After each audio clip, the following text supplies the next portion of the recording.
So as you guys already know, my name's Ayman. Last month we did 132K. Full transparency, this is not monthly recurring revenue. Like we had pay in fulls, one-off projects. Usually we do like 90K a month, like in that range, 80, 90. But then we did 132K using a hybrid acquisition system. So you guys are probably wondering, like, what the hell is a hybrid acquisition system? You know, it's a big word. You know, sometimes people throw around complicated names for their systems. They're like just random stuff, but like it's called a hybrid acquisition system because we use content marketing and cold outreach. Those are two ways to get clients. I don't do ads to get clients. I just launched a campaign, so I'm like testing some stuff out, but we got up until this point with no ad spend. So I just want to compare the different ways of getting clients. So first things first, cold outreach is like basically free. Like it doesn't cost you anything except your time. So right here, cost, time, high.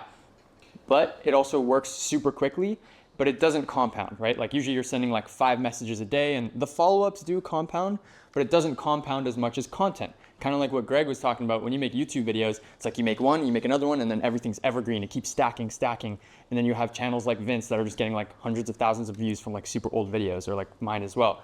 So content marketing compounds. It can be fast, but it's also like usually slow. Like it's more exponential, especially when you're starting from zero. And it doesn't cost too much time. Like you guys are all content agencies, you know you can bang out like a month's worth of content in like 4 hours. And then the cost to produce it is low. So like when you're starting out, you pretty much want to do these. I would even argue you just want to rip them all the way to like 100K a month plus, like I did. Ads, there's like a lot of stuff that goes into it. It can definitely work. Kind of like what Greg was saying, there's like multiple ways to scale an agency you can do. Cold outreach, content, whatever. This is just the Ayman method. This is what I do. So I want to talk about Twitter first. So a lot of you guys are sleeping on Twitter. So I currently get 400 to 500,000 views per month on Twitter. What you're looking at on this graph is the blue thing is impressions per month. So these are the months. And then the green is the amount of posts that I posted on that month. So what I noticed, my research at 2 a.m. has deducted that the more I post, the more impressions I get. And it sounds super simple, but over here, I was like barely working. I was kind of just chilling out. I wasn't tweeting that much. I wasn't getting that many clients. I wasn't getting that many impressions. But as soon as I kicked up the volume, I was like, end of December, I kicked it up, and then here I kicked it up. We really went crazy and we started closing a lot of clients directly from Twitter. We also get clients from other sources, so I'll talk about that in a bit. So a lot of you completely underestimate Twitter, right? There's so many online business owners on Twitter. Like there's been many times where like my friend, or actually he was my closer previously, he was like, he tweeted something on Twitter and he got like barely any impressions, and like maybe let's say like 100 impressions. And like one of those impressions was like one of my coaches at the time who was making like 2 mil a month, right? But like he would have never known that because he didn't like the tweet or anything. He kind of just saw it. So there's so many business owners on there that will buy content services. The good thing about our service, kind of like what Boyan was saying, is like we can sell this to like pretty much everyone. Like I personally sell to online coaches and marketing agencies. Those are like my favorite. Slowly tapping into software companies, but mainly stick with online coaches and agencies. That's my bread and butter. So the good thing with Twitter is you can create like a week's worth of content in 1 hour using the Ayman AI method, which I'll show you guys in a bit later on in the presentation. But basically you just sit down for an hour, you do 1 week's worth of content, and you just keep doing that, and then clients will keep coming in as long as you do it properly. The next good part about Twitter is you can make a really good network on there. Like I've made so many friends on there, got like so much credibility. I started with like 100 followers, no face on my account. And those 100 followers were from like when I used to play like freaking Fortnite. I was even able to land my first client with 130 followers on my account, and I didn't have my face on there. And then now I don't have a screenshot up here unfortunately, but now I have like 9,000 followers, which doesn't sound like a lot, but it's pretty good for Twitter. As soon as I get that K next to my name, when I hit 10K, I'm gonna reach the new status. But the next thing is kind of like what I was just talking about. With similar to YouTube, if you do Twitter correct, or if you do it right, you can have a very cult-like following where like you'll tweet and then it's always like the same people sort of engaging with you, and people really, really like your stuff. And you can close a lot of clients this way because people are going to see like, okay, you're an authority in the space. There's these people always engaging with you, these big accounts commenting on your stuff, and then people just want to work with you. So here's how to get clients on Twitter. So this is going to be very actionable. Real quick, if you want to work with me one-on-one to apply all of these things I'm talking about inside of your video business, just hit the first link in the description to apply to work with me. That's it. Back to the video. The way I teach is like straight to like no fluff, no BS. I just tell you what to do. So when you start, it's going to be slow. So you need to rely on commenting on other people's tweets to get the initial traffic to your page. So like profile visits is what you're looking for. Like this is an imaginary number, but like, let's say your goal is to get 100 profile visits per day, then like 5% will turn into followers. So we just want to get as many profile visits as possible. The thing is, if you're not commenting on other people's posts, you're not going to get any profile visits in the first place. So usually you want to do 10 to 15 Twitter replies per day. So you guys can write that down if you're taking notes. 10 to 15 Twitter replies per day. That's what you should be aiming for. If you can do more, that's great. But what I've noticed is like, okay, me personally, it sucks like replying to people all day on Twitter, especially if it doesn't feel organic. So as soon as you push it like past, like you do 20 replies a month or 25 replies, per day, you're just gonna drop off and you're gonna not do it, which is bad. It's better to like find that like perfect number that you can actually stay consistent with for a long period of time. So this is the first part. This is how we're gonna get profile visits, which turn into followers.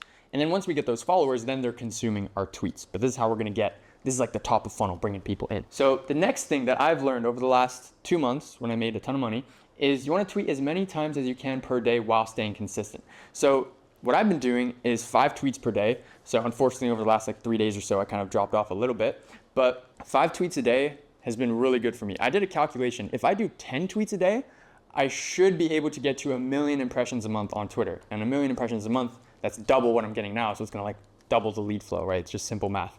So 5 times a day, the reason why I'm doing 5 times instead of 10 times is because like I wanna gradually ramp up. Because before this, I was doing 0 to 2 tweets per day. So now I'm at 5. I'm gonna stay here for a little bit. And then once I'm ready, I'm gonna ramp it up to like 7 and then go to 10. You always wanna like change your inputs gradually rather than just like wake up one day and be like, yeah, I'm gonna take my agency seriously. I'm not gonna be lazy anymore. I'm gonna do a ton of tweets. Like, nah, you wanna be like gradually increasing it because otherwise it's just not gonna work out. So you guys are probably wondering, okay, cool, tweet 5 times a day. Like what the hell do I say in these tweets to get clients? So my playbook is if you're tweeting 5 times a day, so I'm a YouTube agency, so that's what I'm gonna tie the examples to. If you tweet 5 times a day, you wanna tweet 3 to 4 times about your service. So you could talk about SEO, you could talk about how a YouTube script isn't word for word, why word for word scripts are bad. You can talk about why thumbnails are the most important part of your video. You can just talk about all these different specific parts of the YouTube service. And then from there, you wanna tweet about personal stuff once or twice a day. Because you don't wanna be that nerd that's just like, oh, YouTube, YouTube, YouTube. Like people wanna know, okay, Ayman, like, you know, what do you like? Do you like basketball? Like, where did you work? We're like, oh, we used to work at McDonald's. You wanna make sure people get to know who you are because people wanna work with people they know. So we're helping people build this parasocial relationship. So that's why we wanna mix the two. The other thing, which I'll talk about in a little bit, is the personal tweets rip the hardest, like if you do them properly, like especially the ones where you flex, you go like, oh, I used to work at McDonald's, now I make this much money. Or you don't have to like flex your money. You could say, oh, I used to work at McDonald's, now I'm running an agency with a team of 10. You know, that's definitely gonna get you clients. It's gonna get a lot of impressions. And then the next thing you should do, so I'm gonna go through these last points and then I'll get to your question, is you should document your journey. So my username is there on Twitter. If you see my pinned thread, you can check it later, don't have to check it right now. It's a pinned thread that says like November 25th, 2022. I tweeted it, or maybe 3 days later. That's when I started my agency 2 years ago. It says like, hey, I'm starting my agency. This is day 1. I'm gonna document everything I did from here. And then it's just this giant thread. I did it for like a year. I kind of started dropping off towards the end. But that was one of the best decisions because now it just gives me a ton of credibility. And then that also just gave people a reason to follow me from the people that were landing on my profile because they see, oh, I wanna follow Ayman, I wanna follow this journey that he's on. But let's say my profile is mid, right? I'll talk a bit more about profile optimization in a bit. If your profile is mid, people are gonna see your comments, click, but then like not even freaking follow you because your profile, like there's no reason to follow you. You have to give people a reason to take an action. So next thing to talk about is you should be doing 2 auto DMs per month. Now I'm saying you should do this. I don't personally do this at the moment. I kind of like dropped off a bit, just no excuses, just getting caught up in other stuff. So auto DM is like a giveaway. We're giving away a free asset. So we're saying like, you know, how to script a YouTube video free guide, or maybe it's like best thumbnails or like free YouTube course, like free lead magnets. It's the same thing as a ManyChat CTA on Instagram. We're just doing it on Twitter. So I'll come back to break down the hook, etc. after. But you want to do 2 of those lead magnet giveaways per month. And that's like the good cadence. Those are going to bring in a lot of new people as well. And the good thing with those is you can, like whenever you send them the free asset in the DMs, you can follow up with them, you can close them. So we'll talk more about auto DMs in a bit. Last thing, and then I'll get to Greg's question, is you want to be doing 1 to 2 long form tweets per week. So this is like the same thing as a thread, but it's just in 1 tweet. So it's just 1 really long tweet. The algorithm pushes these because if you get more watch time on a tweet, like if I look at a tweet for like a minute, that tweet is gonna get boosted more than a tweet that like takes me like 5 seconds to look at. So if the hook is good enough on the long form tweet, people will click it, look at it for a minute, read the replies, it's going to get boosted into the algorithm. So before continuing, I'm gonna take a small pause and answer Greg's question. Sure. So when you're tweeting about your service, because that's something I'm struggling with, how deep do you want to go? Like, do you want to create technical tweets, like, oh, here's how to create a good thumbnail, or here's why you should be doing YouTube, or kind of mix both? Definitely a mix. So because like each type of content is going to appeal to like a different person. Like let's say someone's like actively looking into starting YouTube, you know, they're going to appreciate the technical stuff more. But someone who's in like a different phase of the buyer's journey where they're just kind of like looking, you know, they're going to want like the, hey, you should do YouTube because indirect sales, direct sales. You get me? Sweet. Cool. Let's get into the auto DMs. So this is the structure: hook, body, CTA.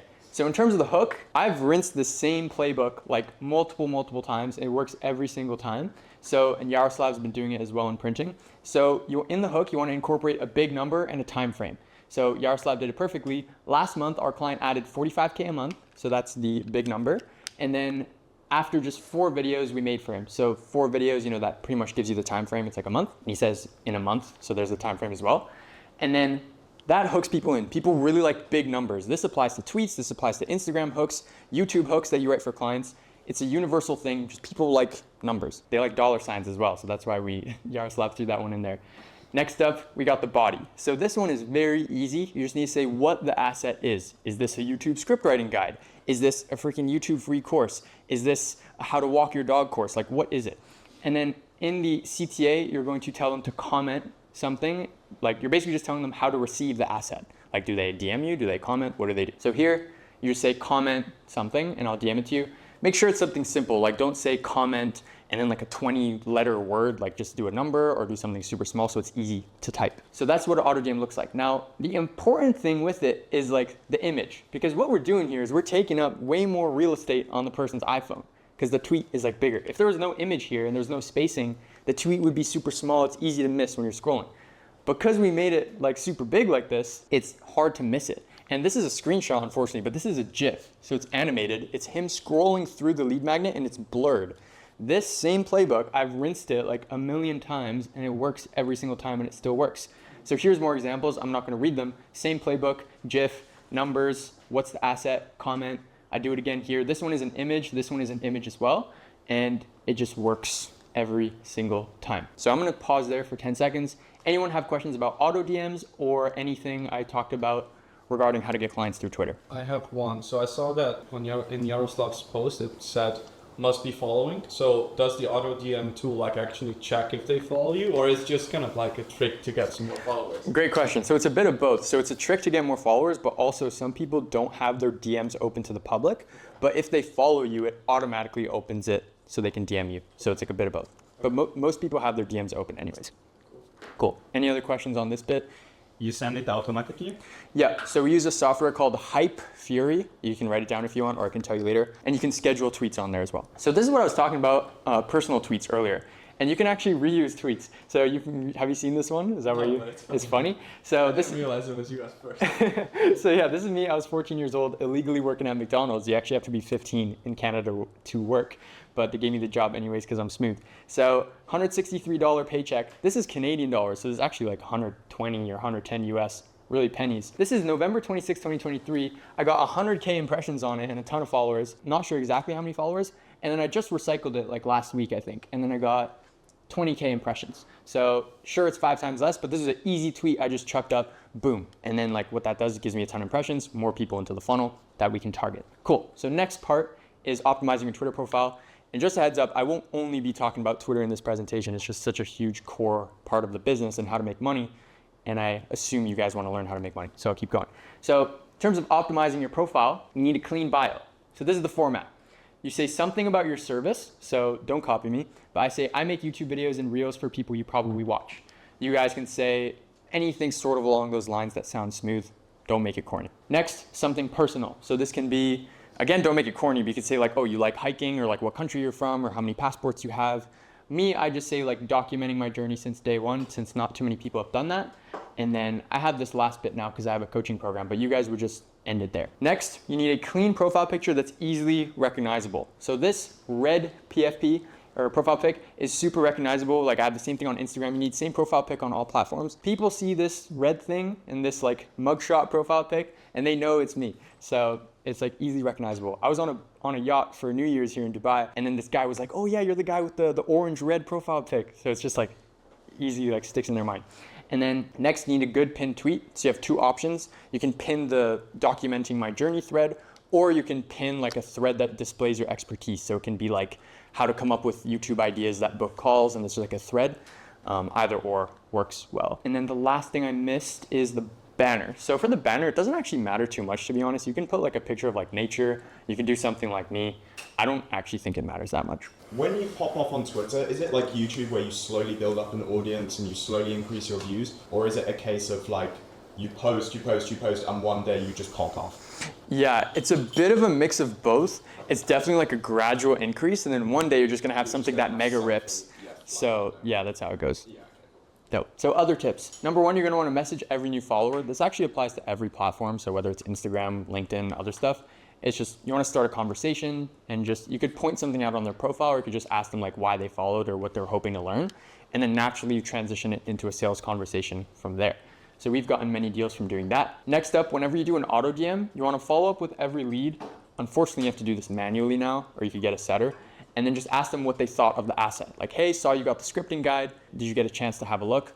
Most people won't reply to that because like most people don't look at it in the first place because like they're just collecting these lead magnets. I'm sure you guys all probably do the same. But the people that did look at it, like they will respond to you. And those are usually like the good prospects. You don't have to reply to everyone. Some people, but just by looking at their profile, you can tell like they're like never gonna buy your stuff just to save some time. And then last thing about Twitter before moving on is Twitter is a slow grind. So like my first month, I only gained 30 followers. This was actually 1 month before I started the agency. I was posting random stuff.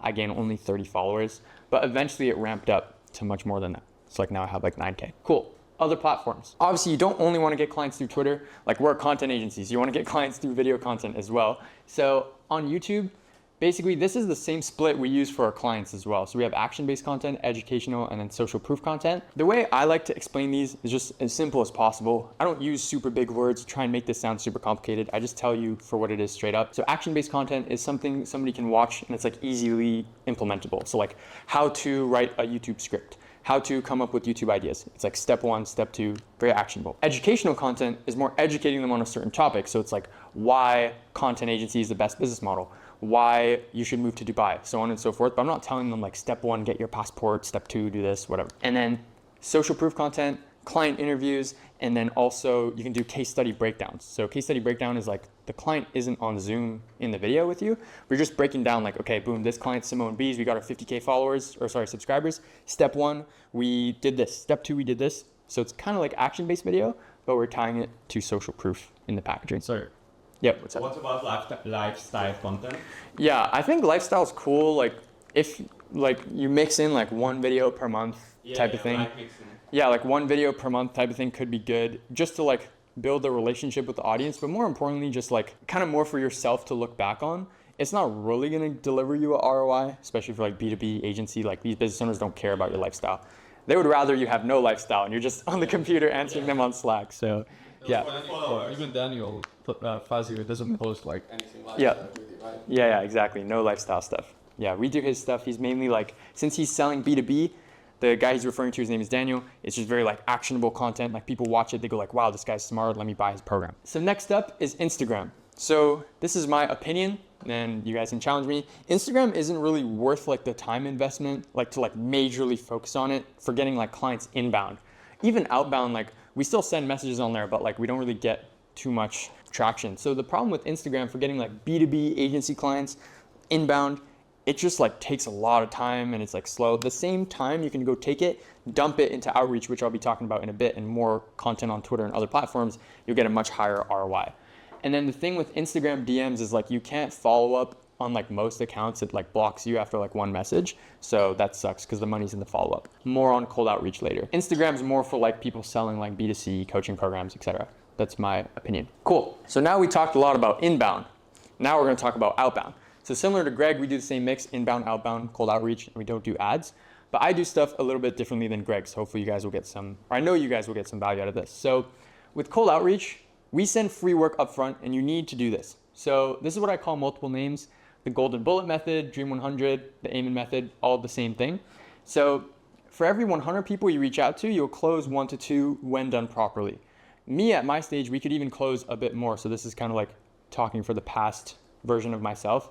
And when you have content, like you're posting the YouTube videos, you're posting your tweets, it's gonna amplify how well the outreach works because you outreach them, they watch your stuff. The free work method prevents you from blending into the crowd with thousands of other cold DMers and not getting responses because you're automatically differentiating yourself and like you're showing the prospect like, hey, like I spent, to them, they don't know how much time. Maybe you spent 2 hours writing this free script you're sending them or this free video you edited for them. Since there's that sunken cost, they'll feel bad if they ghost you. So like they will check the thing out, the script, the video, whatever. And if it's good, they're gonna reply to you, right? And I know this because I've done this tons and tons of times. In terms of what you can send, basically you can send free YouTube scripts, you can send short form scripts, you can send idea documents, which is basically like a document that says like, hey, here's like the content strategy for your account. You can use this video idea, you can use this one. Here's why I think this is gonna work. And then you can send free short form videos as well. Those are like the main 4. And with any of them that you send, except the free short form video, it's best if you attach a Loom with it as well. So it's like we're doing the Loom outreach and we're sending them something for free. Before I keep going and talk about the DM script, any questions or all good? I actually have one. So when you're testing the sending free work, did you see anything perform better than the others? Great question. So unfortunately, I don't have the answer because like we pretty much done like a million like free YouTube scripts, and then like once or twice we've done like, or maybe let's say 5-10 times we've sent like the idea documents. Overall, it looked like they worked the same, but not a big enough sample size to tell. Next up is the DM script. You need to keep the DM script as simple as possible. So we don't want to like add a ton of fluff to this because I don't know about you guys. Okay, with me, right? So I'm not saying this to flex or act like I have a lot of followers or something, but I have 20K followers on Instagram. I get DMs. The ones that are like super fat like this, I like look at them for like 2 seconds. You know, Vince probably does the same thing. And then like we click off, we're not too interested. But when someone's like super like clean and like, you know, it's very spaced out message and there's like 3 lines on there, you know, I'm gonna read it. And then if I see like a Google Doc link or a Loom link, you know, I'll click into that. It's just a lot easier to read. That's how you want your messages to be. Because as business owners, we're busy. I'm checking my phone in between sales calls. I'm not trying to read a freaking essay, right? Like I dropped out of college, so I don't have to read essays. And then I don't have like the DM script here, but basically it's just like you keep it super straightforward. Overall, what I want you guys to learn is like how to think about the outreach and then just craft the message how you like and just make sure it has the minimum amount of words possible. Can we go one last question? Oh yeah, Juan, what's up? Have you seen that you are getting maybe your accounts kind of banned or restricted? Great question. So no, I haven't seen anything bad happen to accounts. Since like we're sending like a Google Doc link, I guess it's like a trusted link, something like that. And then we embed the Loom on the top of the Google Doc, just so we're only sending one link in the DMs. So yeah, I haven't noticed any issues or anything. You embed what? So like when someone clicks into the Google Doc, then they see the Loom at the top and then the rest of the script. Got it. And are you sending that via email? So we actually hit them on every platform at the same time. So like the big 4, like email, Instagram, Twitter, and LinkedIn. We don't really do too much LinkedIn, but you should. But yeah. Got it. Thank you. Cool, gotcha, bro. So the problem with most people's outreach is that they're reaching out to extremely random leads. So this is like the whole reason why we call this, my outreach method, like Dream 100 as one of the names, is because you really want to like pick your Dream 100 clients. You don't want to put some Joe Schmo on there with like 100 followers because he has like a nice bio or like something, but you want to really put clients that you want to work with on there. And the next problem is just reaching out to prospects with terrible quality free work. So if you're doing free work for someone, this is like your first impression. Make sure you actually like do good work. You don't just like GPT a script, don't even check it, make a VA do it and send it. Like you want to make it actually good quality, because otherwise you're just burning the leads, and these are your dream leads, so you don't want to burn them. So I already went over different types of free work you can send.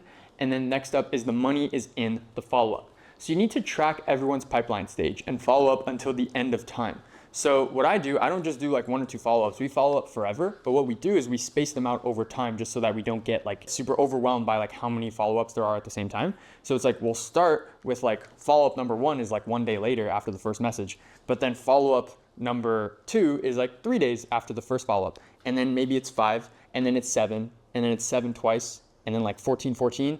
And then it switches to 1 follow-up every 30 days. And then we do that like once, twice, 3 times. And then if you want from there, you can switch to sending a follow-up every quarter, so like 90 days, or you can just keep doing it every 30. Kind of just depends on your bandwidth and if you have a setter. It's important that you use a simple CRM that you see yourself using, right? So one thing, bro, I hate HubSpot. Like a lot of people like recommend HubSpot. Like it's too complicated. There's so many buttons. I just keep it super, super clean and straightforward. I use Trello. So it's literally a Kanban board and I just like drag the people from left to right. And last month when I made like the most amount of money, I actually just used a spreadsheet because I wanted to make like a new list that was like a December CRM. And then like I crushed like all these people using like freaking HubSpot and like Pipedrive and like this and that. Like just keep it simple. Oh yeah, use Pipedrive. That wasn't a sneak diss. I use it in a simple way. Okay, good. I use it literally the same Yeah. as Trello. Okay, good. You get the pass then. So people like with me at least, like I don't want to use a software to make my life more complicated. Like it should make my life more simple. So that's what we want to focus on. Cool. So now what we're going to do is we're going to switch this to being a bit more interactive. Anyone has like a specific bottleneck that they're facing or any like question you really want me to go like deep on, let me know and tell me. I target YouTube creators. I always struggle with like the idea of making content. I just feel like they're not going to be looking at it. Is that kind of accurate? 'Cause I feel like people, for example, like Vince, probably aren't going to be out there looking at, you know, content like how to edit a video or, you know, You'd be how to do surprised this. how much I doom scroll, bro. Oh, okay. Yeah, yeah. So To be honest, everybody I know who's doing seven figures, even Boyan, like he seems very put together, but he also sometimes like Everybody does. yeah. Pretend he to watch do that, YouTube, but, like, you know. 100%, yeah. Even like Ty Lopez was saying like, oh, you shouldn't like completely stop consuming social media. Like you should consume like 20, 30 minutes a day because you need to stay tapped in with what's going on. These gaming creators are doing the same thing because they're all human. And yeah, they're probably maybe even worse because they're addicted to the screen. Yeah, so basically like for you, I would make videos that's like, you could do some that's like how to edit. Like, just want to ask you one question first. Are you doing editing only or are you offering like ideas, scripts and... We do a little bit of ideas and then a lot of it's like channel management. So all you would do is like either send us the content or we would take content. If you're like a streamer, we'd get content from you, from your like VODs, turn that into a full video. So it's a mix of both depending on the client. Yep, got you. So for you, you want to make videos, so I'm thinking on the spot here, you want to make videos centered around what they want to see. So you want to put your eyes in the prospect, put yourself in the shoes of the prospect and ask yourself, what would they be searching for? What would they want to see? So they would probably want to see how other gaming creators scaled, how they went from 1 million subscribers to 2.9 mil. So you can make some case study breakdowns there. The next thing you could test like how to edit like a game video, but like I wouldn't spam those because you'll probably end up attracting like an editor audience. Yeah, that's so what I've always avoided. yeah, exactly. So you could like just test it, but yeah, I wouldn't do too many of those. So those case study breakdowns will be your bread and butter. And then you could talk about like YouTube growth for gaming channels. Like that should be like your thing. You're the YouTube gamer growth guy. If you can mix up the words a bit, make it sound cooler. And then you could talk about like the best thumbnail style, what's working right now. You could break down other gaming creators and be like, oh, this guy, fucking Tifu, and back in the day, how he was doing this, and that. His thumbnail was like this, his stream was like that. And then you could talk about clipping and like how these live streamers are getting so many views. And then just become that guy for people to like learn how to grow their gaming channels. Additionally, I have a follow-up question. Let's say, you know, the YouTube gaming guy. I'd probably benefit more from also having some sort of like low ticket products for smaller channels because still, even if I'm making that content, I need to be targeting people that are 200, 300, 400k subscribers on YouTube, which is going to be a really, really small demographic like of my viewers. Like, is chasing some low ticket potentially in the future a good approach to it? You know? Yeah, so great question. I like the way you're thinking. However, don't do it, basically. Just only focus on pushing that high ticket main thing, like all the way up. I did a low ticket launch. It was like how to come up with YouTube ideas and then like an AI scriptwriter as the upsell. We made like 18K from it, from organic, and then we upsold a couple people, but like in hindsight, like the time I put into it, like I could have just ripped like the freaking, like pushing the high ticket. I wouldn't have got too shiny with it. What do you think about, because what I was telling Henry is I think he should just push people to book a call as if they were going to buy the agency service, and if it turns out they aren't qualified for that financially, you should just sell like one-on-one coaching at a good hourly rate. What do you think about that? Yeah, I think that's a great idea for sure. So that goes to actually, that perfectly leads me into the next topic I want to discuss, which is not leaving money on the table. So I know that's something you were asking about. So basically the way I do business is like, I'm not leaving money on the table. Of course, sometimes if a deal is like stupid, like I'm not going to take it. If like, you know, I need to make sure my margins are in check and this guy's like, he's negotiating me, but he doesn't want to go down with the deliverables, like I'm not moving, that's it, I cut the deal. So you have to know when to like back out of the deal. I think like Trump wrote a book about that maybe. So basically what you want to do is like downsell the deliverables. That's like the easiest thing. So yesterday I did a sales call, 7:30 p.m. after the gym. And this guy was like, I told him, hey, my price is 3.5K a month. But he was like, okay, yeah, that's definitely reasonable. I was hoping more in the 3K range. Right away, no hesitation. I was like, gotcha. So basically our prices are non-negotiable, but what I could do for you is we could actually reduce the number of deliverables from 4 videos a month down to 3 videos a month, which would run you about $2,625 per month. So that would be within your budget. What I could also do is you'll have Slack access to me, so I'll give you coaching and consulting on how to make that 4th video. It'll be like a Loom recording or maybe a client interview, just to fill in that gap, make sure we get weekly videos in through the door.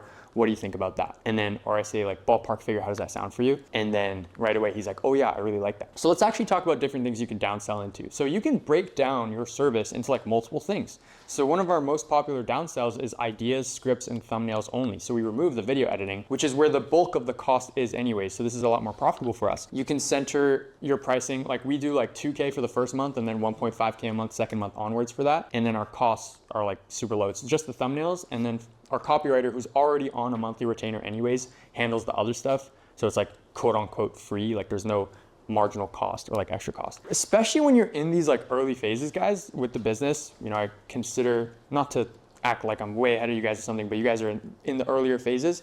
Don't leave money on the table, but just make sure it mathematically makes sense. Make sure it doesn't take up too much of your time. Make sure it's not gonna cost you more deals because this client is a pain in the ass and you really wanted the extra $500 so you could buy a PS5. Like, don't do that. Just make sure everything makes sense. Cool. Next thing I'll talk about is, I think this is one of your values in your business, is you talk about how like speed is super important. So with the way you like go about business, you need to just do everything like super quickly, and then also just understand that you could do like way more in a day than you think you can. So what I do is the day before, I write down everything I'm gonna do like the next day. So when I go to sleep, right away I wake up, I check it, I eat breakfast, and then I go to work. I do everything.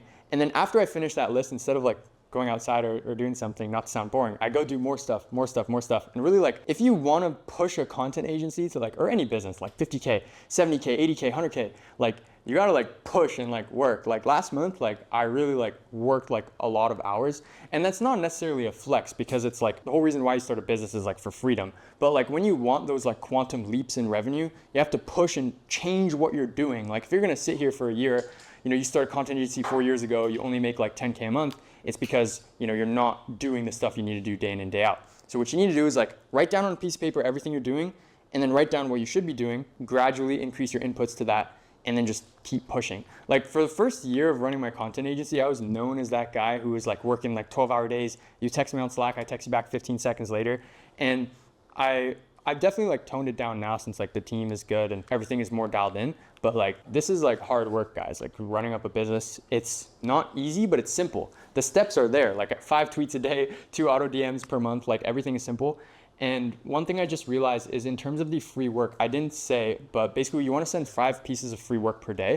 That's like the perfect cadence that I found. Later on, as you get a copywriter who can help you with like the free work, then you can potentially like increase that towards 10, maybe even 15. But what I've noticed is like, you don't want to bite more than you can chew, or however that saying goes. You want to make sure like find something that works for you, 5 a day. Like I always talk about 5 a day. I know like Shamu most of the time, he was doing like 4 per day or something like that. But that's just because what's worked for him, and it's worked really good. He's made a ton of money. So that's what I'll talk about for inputs. Okay, cool. Anyone have another question? So I think like, from what I understand, I mean, we haven't talked about your story like too in depth, so I might be getting it wrong, but from what I understand, like you went into client ascension, doing like pretty low level, and then you just like fucking skyrocketed, and probably like you got a lot of clients right there from within the community. So what's been your best tactics or things you've done to get more referrals and to like grow through a network? Because I think it's like much easier to close better deals by like crushing it for one client and getting another client through them. So I think you've done really well with that, but correct me if I'm wrong. Yeah, thank you. So maybe you could share some thoughts on that. Yeah, that's a very good question. I joined a coaching program called Client Ascension, and I signed a ton of people inside. Not as many people as most people think, but like I signed like 5, 6, 7 people, like recurring, something like that. And the way I did it is like literally the same method with like free work. I was just doing it inside like the Slack channel. So that's one thing. You can join groups. Obviously make sure you're respecting the rules of like the leader or the offer owner. But that's one thing I was doing. But the next thing is like, if you're joining groups like that, just make sure you're super active. And like, I don't know, I was always showing up to the group coaching calls. I was always asking questions, and then I was posting wins, and I just like people noticed me, right? Like I was taking up like people's mental bandwidth. And that applies to like content as well and everything. I was making content on Twitter, YouTube, etc. And then now inside of this like coaching group, and I was in multiple groups, like now I'm like asking questions, making myself known. Overall, the goal is like every day you want to just take up as much mental bandwidth inside of like everybody's brain possible. Like you want people to wake up, like they always remember your name, like maybe they see you on Twitter. There was a point, so I know I said I didn't grow through ads, and then that's true, I didn't. But there was a point where I was testing Twitter ads. This was back in the day, and it was like September 2023. And I was running Twitter ads for maybe 2 weeks or a month. And if you open the Twitter app, like you would see my face like 3-4 times. Even as a joke, I ran a Twitter ad with just my face on it, like that red profile picture, just to like get my face out there more, because I knew like if people just see my face, they're gonna remember me, they're gonna buy from me. Maybe it's not today, but eventually they're gonna remember, okay, Ayman is like the YouTube guy, I'm ready to roll. If I show you guys that graph here, around like October, November, I was kind of like taking a step back. I was like, okay, I don't want to like work too much, like let me chill out a little bit. And during that time, I wasn't posting too much content. And this guy who was like, we've talked a little bit over Instagram, he was actually looking for a YouTube person, but I didn't come to mind for him because I wasn't posting about my agency or even my program or anything. I was just kind of laying low. And as soon as he told me that like a month later, he was like, oh bro, you know, I was looking for a YouTube guy, but like you didn't even come up. And what's funny is like 3 other guys came up and I texted them, but I didn't even think about texting you. And it's just cause like I forgot like you even run a YouTube agency. And like right away I was like, all right, we gotta crank up the freaking volume. And then that's when I made a ton of bread. So you wanna, whether it's inside of programs, whether it's like on social media, just the main thing I'm trying to do here with all these thousands of posts is just occupy a ton of mental bandwidth. So like on Twitter, I'm gonna crank it up to like 10 tweets a day. You guys are gonna see this blue bar past this. It's gonna create a new high, like 1 million impressions. Go ahead. And how was the revenue in this month? When did you chill out a little bit? Yeah, here it was pretty stable. So we were doing like 75 to 82, like in this range from the agency. Yeah, and then we really kicked it up. So yeah, and then like So it didn't follow. it was like starting to dip. If I didn't like freaking pick it up over here, like we would start hitting like 60s or something probably. Because I don't know if it was Boyan or someone else's presentation, but like churn is like definitely a thing, you know, so you want to make sure you're always getting new people in the door. Customer success is pretty good. So like we didn't go to like revenue was 0, but yeah, cool. I have 2 questions. For sure. So you mentioned paid in full, so I'm just curious, like what's the strategy to like long-term deals? Because I would say, you know, we're doing those like 60K months, but we're not getting that many, you know, paid in full. So what's your strategy about it? And then kind of follow-up question, because if it is like a long-term deals, how do you go about extending them? Because like we had situations where we signed clients for like 4 months up front, let's say, they paid up front. And then we always kind of struggle with, okay, how now we keep the clients for longer? Like, do we just send them the invoice? Should we have a call with them and discuss like how we're gonna move forward? Yeah, so how do you do that? Yeah, great question. So first I'll touch on how to get more pay in fulls, and then I'll talk about how to renew them afterwards. So in terms of getting more PIFs, you need to, so PIF stands for pay in full. So you need to incentivize them with a discount. So what we do is, so like if you pay quarterly, so like 3 months at a time, you get a 10% discount. You could even get a bit more aggressive and do like 20% if you need the cash, because cash now is more valuable than cash later. You can reinvest this back into the business. If you're doing paid ads, you can do that. You can reinvest into more team members. That discount usually works, especially if you have social proof as well. And then next up is, so the next part of your question, how to renew them. So basically, let's say you PIF someone 3 months.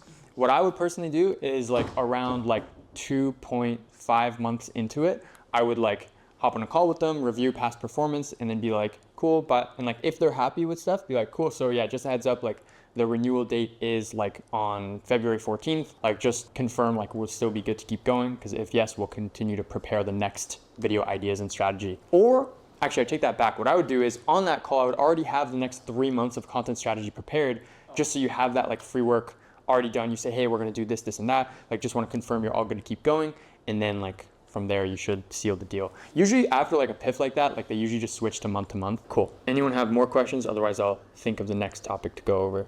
Yeah, what's up? Regarding follow-ups, so previously you were saying that for the free work you do like infinite type of follow-ups. How does that usually like looks like? Yeah, good question. So I don't have a screenshot here, but basically I have like a Trello board, and then there's just like a Kanban for like every stage. So it'll say like follow-up 1, follow-up 2, follow-up 3, and it just like keeps going and going, and we can add infinite Kanbans.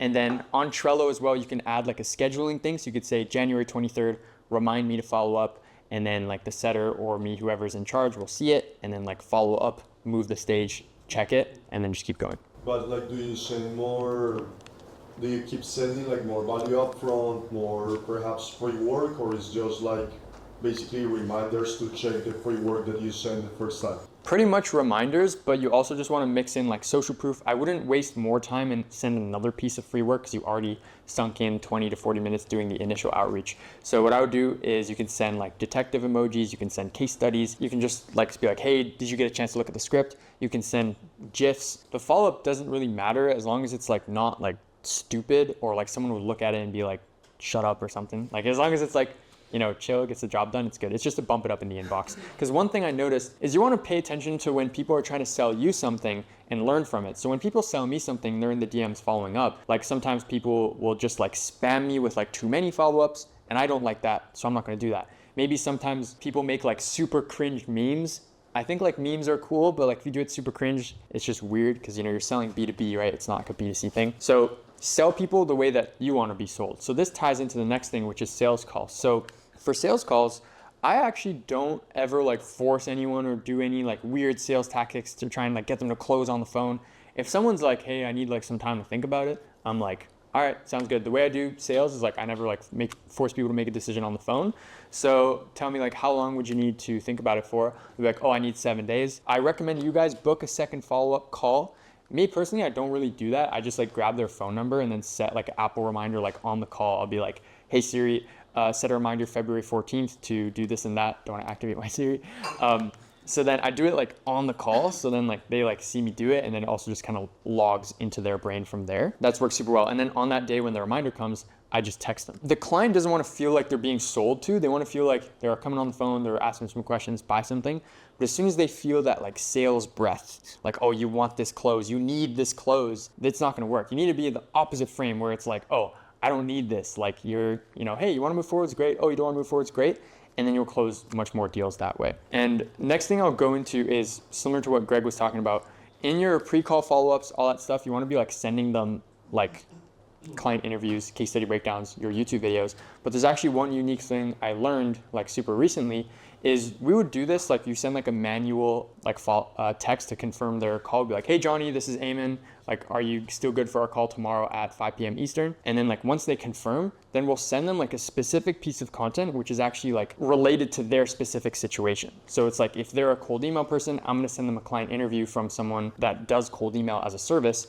And I'm gonna send it to them and be like, by the way, this client interview is like super relevant to your current situation. You know, he started from 0 on YouTube. He closed his first deal in 3 weeks for 3.2K. I think it'll be valuable for you to watch it before our call.